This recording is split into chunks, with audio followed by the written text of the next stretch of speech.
We're getting ready to record Barbara Campbell Brooklyn Talk Show podcast on air. Let's begin.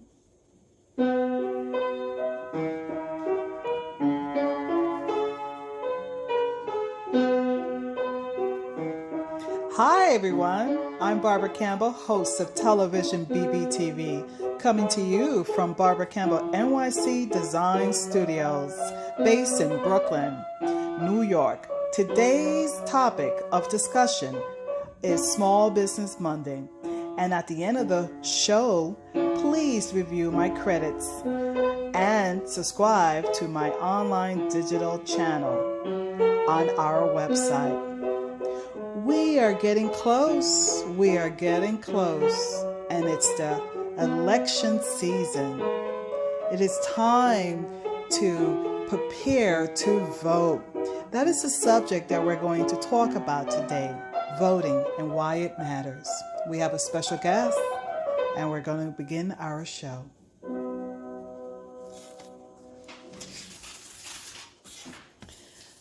As I'm getting ready for our live podcast, I wanted to take a moment. I was reflecting a couple of years ago how I had this vision, like there she was, dressed in white in the winning colors, and there we were, all in blue, and it was so, like, I was up the whole night, you know. It's like, it was like 3:00 in the morning.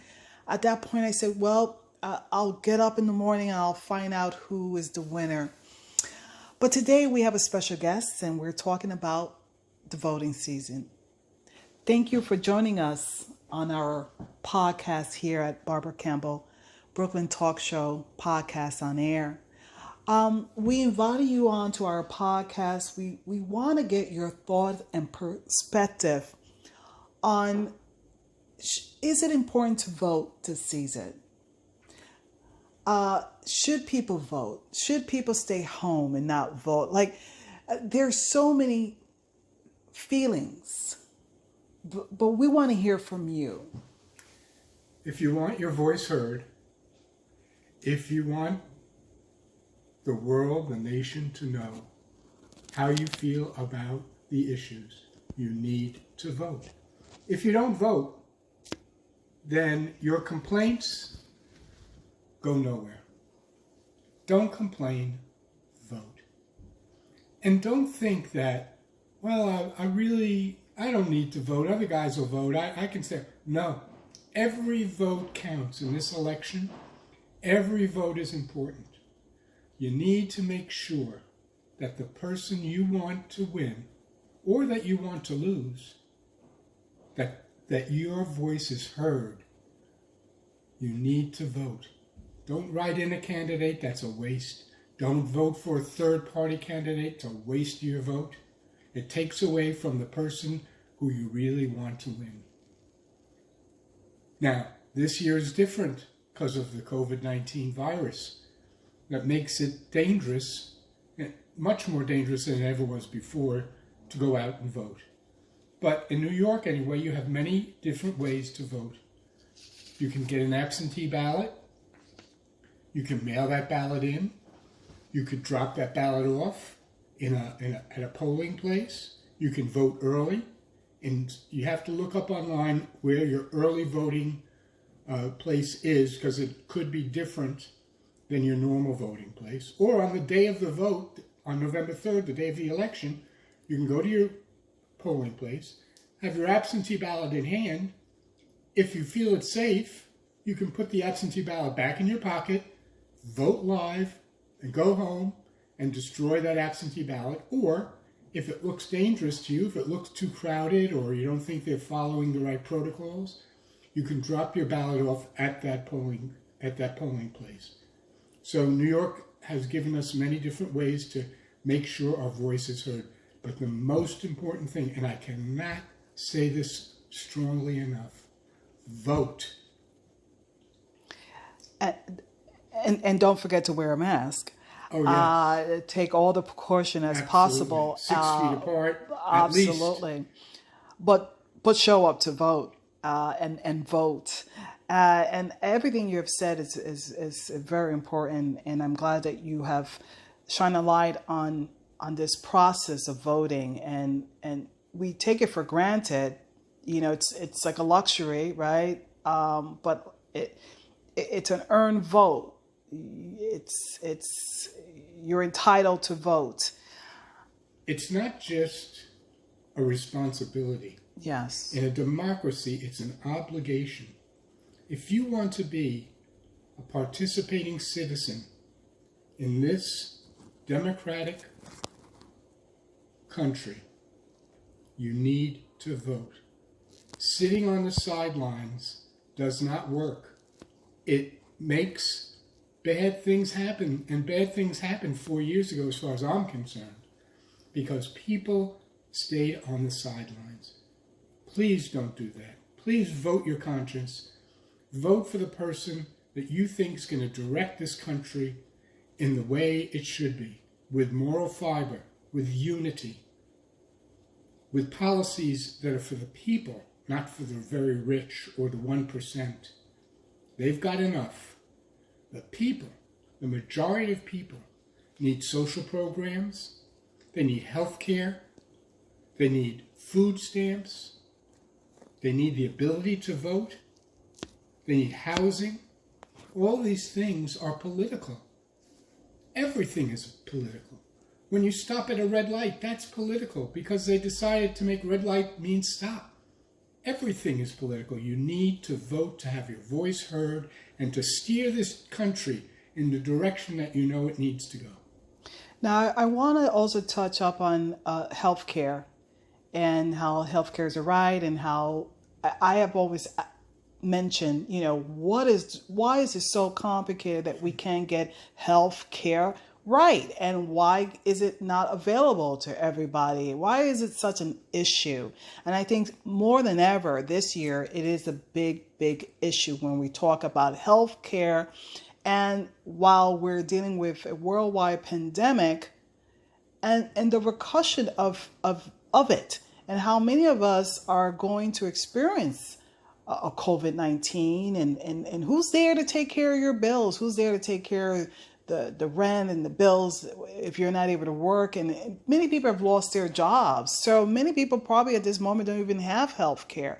So can we get your perspective on voting? And yes, you're voting, but also health care is on the line. It certainly is. And, you know, it is a complicated issue, unfortunately. Let's back up and look at the macro level, the broadest level. What is government for? Everybody agrees, I think, that the government should provide military to defend our shores and our people, should provide police, should provide fire, should provide sanitation. All those things we expect government to provide because it protects us. Well, guess what else protects us? Good health care. So the fact that this country has been historically had private enterprise provide health care has made it difficult to go to a situation that's more like England or France or Germany or the Scandinavian countries or Canada, our northern neighbor.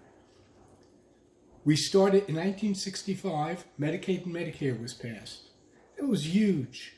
Believe it or not, before 1965, if you were over 65, you were on your own. You had to buy your own health insurance. We take Medicare for granted. Medicare is a great program, and Medicaid is a great program. And guess what? They're both provided by the government. Now, we'll never go to 100% government in this country, I don't believe. Not in my lifetime. But we have to inch, that's what the Affordable Care Act started, inching towards that.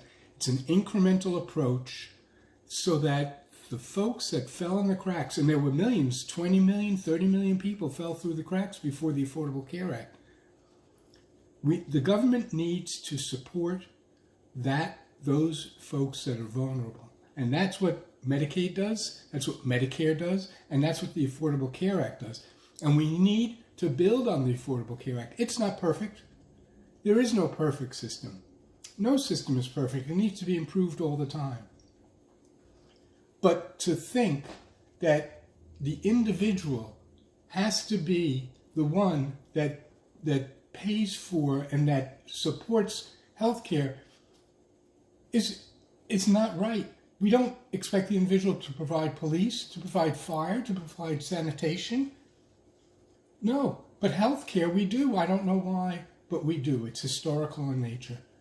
Healthcare should be provided by the government, and if the people want private, go private. But for those who can't afford it, the government should support them, should fill that safety net. Our safety net is critical, especially in healthcare.